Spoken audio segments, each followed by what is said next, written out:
इस वक्त मैं उसी स्पॉट पर मौजूद हूं जहां पर नोएडा प्रशासन की लापरवाही की वजह से 27 वर्षीय इंजीनियर युवराज मेहता की मौत हो गई। आप ये जो स्पॉट देख रहे हैं यह नोएडा सेक्टर 150 में है और आप इस रोड को देखिए, ये देखिए, ये पूरा जो टर्न है यह एल शेप में है। एग्जैक्टली 90 डिग्री टर्न है। ये इधर से ऐसे रोड आती है और जिस तरह से ये नाला आपको दिख रहा है मुड़ता हुआ, ठीक ऐसे ही ये सड़क मुड़ रही है और सीधे इस तरह से गाड़ी आई थी।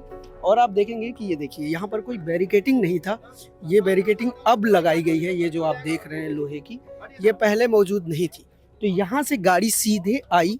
कोई साइन बोर्ड नहीं था कि टर्न कहाँ से लेना है, तो वो टर्न नहीं ले पाए। विजिबिलिटी कम थी, फॉग था, रात थी, तो गाड़ी सीधे आई और इस तरह से आप देखेंगे यहाँ इस नाले की दीवार को, जो पीछे वाली दीवार है नाले की, उसको तोड़ते हुए गाड़ी पानी में घुस गई। और आप अभी यहाँ पर देखेंगे तो देखिए एनडीआरएफ की टीम मौजूद है, इनके साथ डाइवर्स भी हैं और अभी आज चौथा दिन है। आज उनके गाड़ी को तलाशने और निकालने की कोशिश की जा रही है। करीब 1 घंटे से यह कोशिश जारी है, लेकिन अभी तक कुछ निष्कर्ष नहीं निकल पाया है। लेकिन जो सवाल नोएडा अथॉरिटी पर उठा, यहाँ की रेस्क्यू टीम पर उठा, पुलिस पर उठा, वह बहुत अहम है। क्योंकि जो अब तक की जानकारी सामने आई है मीडिया रिपोर्ट्स में और युवराज के पिता ने जो आरोप लगाया है, उसको अगर हम सबको मिलाकर कहें तो कुल 4 तरह के आरोप सामने आए हैं। पहला यह कि करीब 1.5 से 2 घंटे तक युवराज अपनी गाड़ी के छत पर खड़े होकर मदद की गुहार लगाते रहे। यहाँ पर पुलिस टीम थी, रेस्क्यू टीम थी, लेकिन कोई भी पानी के अंदर नहीं जा सका। पहली बात कि उनके पास रस्सी ही कम पड़ गई, जो आरोप उनके पिता ने लगाया युवराज के, कि रेस्क्यू टीम के पास जो रस्सी थी वह छोटी थी और युवराज तक नहीं पहुंच पा रही थी। दूसरा, पुलिस वाले जो सबसे पहले यहाँ पर पहुंचे, उनको तैरना ही नहीं आता था, इसलिए वह अंदर नहीं गए। तीसरा, रेस्क्यू टीम के पास ना तो बोट थी और ना ही डाइवर्स, इसलिए वह भी युवराज तक नहीं पहुँच पाए। लेकिन आज यहाँ पर डाइवर्स भी हैं, बोट भी है और रस्सी भी है और उस स्पॉट तक रेस्क्यू टीम पहुंच भी रही है। यानी कि ये सारी सुविधाएं पहले भी थी, लेकिन समय पर यहाँ पर उपलब्ध नहीं हो पाई, जिसकी वजह से युवराज की जान नहीं बचाई जा सकी। 12:34 पे तो सारी पुलिस फोर्स यहाँ पे आ चुकी थी एंड आई थिंक लास्ट जो कॉल वो अटेंड वो 2:35 के अराउंड हुआ। तो मतलब 1.5-2 घंटे का टाइम पुलिस को पूरा मिला था। पुलिस प्रशासन और फायर ब्रिगेड सब आ चुके थे यहाँ पे। जब तक एनडीआरएफ की टीम आई तो जब तक वो अपनी बोट वगैरह एंटर कर रहे थे, तब तक वहाँ लाइट जल रही थी और उसके बाद आवाज़ बंद हो गई एंड जब तक वो वहाँ गए तब तक मेरा भाई ड्राउन हो चुका था।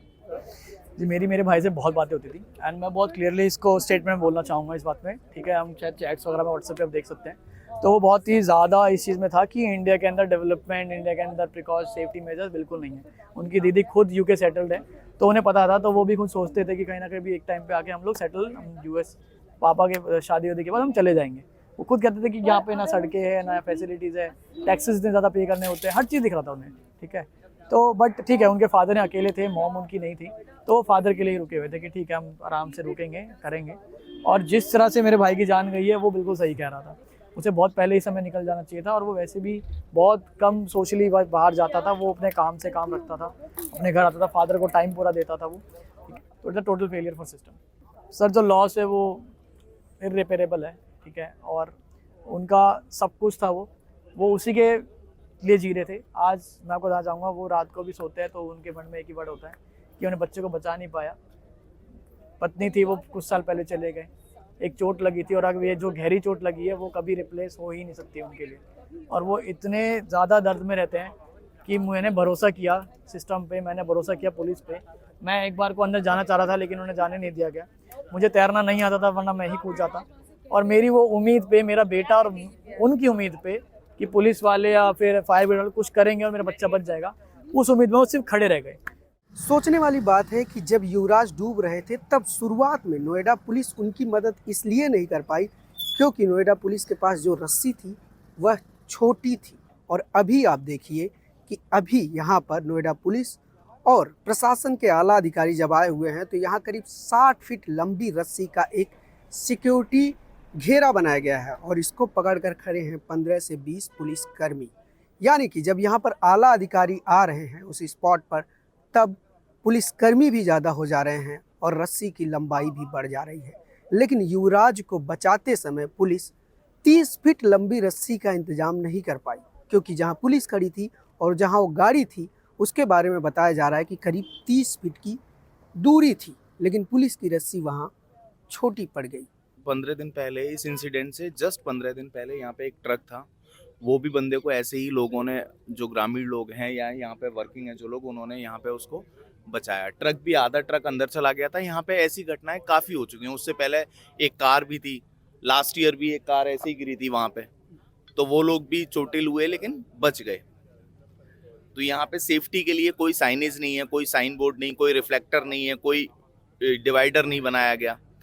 तो ये यही था कि एक इन्विटेशन था कि कोई ऐसी घटना हो, उसके बाद प्रशासन जागेगा, उसकी नींद टूटेगी, तब ये सब चीज़ें आज हुई हैं। अगर ये चीज़ें पहले होती, कोई साइन बोर्ड लगा होता है या कुछ डाइवर्जन होता है या बाउंड्री वॉल होती, तो आज वो भाई हमारे बीच में होता। वो ट्रक आया था यहाँ से सीधा इसमें घुस गया था नाले में, वो उसमें रुक गया था, उसकी जान बच गई थी ड्राइवर की। अगर उससे इस अथॉरिटी अगर हमारे सचेत हो जाती तो ये हादसा 17 तारीख को नहीं होता।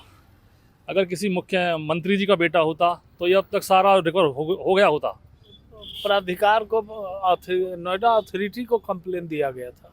किस बारे में दिया गया? इसी सब बारे में कि अंधेरा रहता है, यहाँ पर बैरिकेटिंग नहीं है। कितने दिन पहले दिया था? 6 महीना पहले। तो क्या कुछ कार्रवाई हुई थी? नहीं, कोई कार्रवाई नहीं, कोई कार्रवाई नहीं हुई। इसी तरह से हादसे वाली जगह के हम जब दूसरी साइड आते हैं, जैसे वो वाली जगह है जहाँ पर युवराज की कार गड्ढे के अंदर गई थी, जहाँ पे अभी एनडीआरएफ की टीम उनकी कार को निकालने की कोशिश करेंगे। ये उसका अपोजिट साइड है और ये पूरा प्लॉट है जिसमें पानी भरा हुआ है और बताया जा रहा है कि ये 30-40 फीट गहरा है। अब इस सड़क को देखिए, ये सड़क लगभग 5 फीट, इस सड़क का जो कंक्रीट का पार्ट है वो गड्ढे में समा चुका है, धंस चुका है और ये सड़क पूरी तरह से टूटी हुई है। और सिर्फ यहाँ नहीं टूटी हुई, यहाँ से आगे जैसे जैसे अब बढ़ते जाएंगे इस पूरे सड़क पर ये इसका कंक्रीट पार्ट लगभग 5 फीट हुआ गड्ढे में समा चुका है और इसके नीचे की जो मिट्टी है वो, जैसे मैं यहाँ पे पैर रख रहा हूँ तो इसके अंदर तक वो खाली हो चुकी है मिट्टी और ये सड़क कभी भी धंस सकती है। अब देखिए कि पूरा रोड टूट रहा है और यहाँ पर किसी तरह की कोई बैरिकेडिंग नहीं की गई है, ना ही अथॉरिटी की तरफ से और ना ही ये प्लॉट जिस बिल्डर का है, लोटस ग्रीन बताया जा रहा है, उस बिल्डर की तरफ से इसको कवर किया गया है। कुछ कवर नहीं किया गया है, इवन अथॉरिटी की तरफ से भी यहाँ बैरिकेडिंग नहीं लगाई गई है और रोड पूरी टूट रही है। और आप देखिए यहाँ पर लोग खड़े हैं। मैं 3 साल से रह रहा हूँ, मैं मॉर्निंग को रनिंग भी करता हूँ, लेकिन मैं डर के फिर आता नहीं हूँ, फिर डर लगता है यहाँ पर, क्योंकि रोड सड़क टूटी हुई है, गाड़ियाँ ऐसी बिखरी पड़ी हैं, तो समस्या है यहाँ पर। कब से टूटी हुई है? मैं 3 साल से तो मैं देख रहा हूँ। अब 3 साल से यहाँ रनिंग करते हैं रेगुलर। तो कोई यहाँ पर बैरिकेडिंग नहीं थी कभी? बिल्कुल नहीं थी, कभी नहीं हुई बैरिकेडिंग। टाटा में रहता हूँ। अच्छा, वो आप उसी में रहते हो जिसमें युवराज रहते हैं? जी। तो अभी कभी कोई कंप्लेन किया आपकी सोसाइटी ने? इस बारे में तो कंप्लेन तो बहुत सारी करी है, लेकिन उनकी सुनवाई अभी तक होती नहीं है।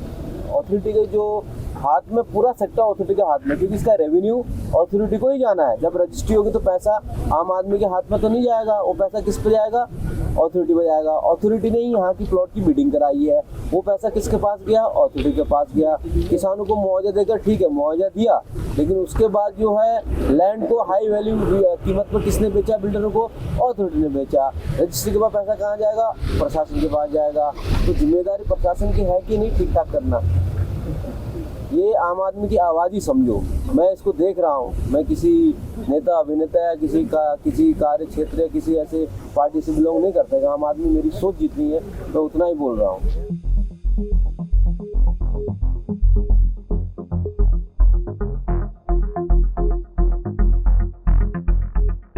इस घटना को लेकर आम लोगों के बीच बढ़ते आक्रोश को देखते हुए सरकार ने भी लीपापोती शुरू कर दी है और इसी के मद्देनजर यहाँ के बिल्डर्स के ऊपर सेफ्टी नॉर्म्स फॉलो ना करने को लेकर एफआईआर भी दर्ज की गई है। वहीं दूसरी तरफ नोएडा अथॉरिटी के सीईओ लोकेश एम को पद से हटा दिया गया है। इसके साथ ही एक सवाल और उठता है कि क्या इस देश में एक आम इंसान के जान की कीमत है या नहीं। और अगर है तो उत्तर प्रदेश के सबसे हाईटेक शहर का सबसे हाईटेक सिस्टम उसे बचाने में असफल कैसे हो जाता है। न्यूज़ लॉन्ड्री के लिए अनमोल प्रीतम, नोएडा, यूपी। पत्रकारिता का नासूर बन चुके विज्ञापन के मॉडल को खारिज करके खबरों की इस दुनिया को बदलिए ताकि पत्रकारिता आपके लिए जवाबदेह बने। newslaundry.com/subscription पर क्लिक कीजिए और अपने मन मुताबिक पेमेंट का विकल्प चुनिए, क्योंकि हमारे सब्सक्राइबर्स का नारा है, मेरे खर्च पर आजाद हैं खबरें।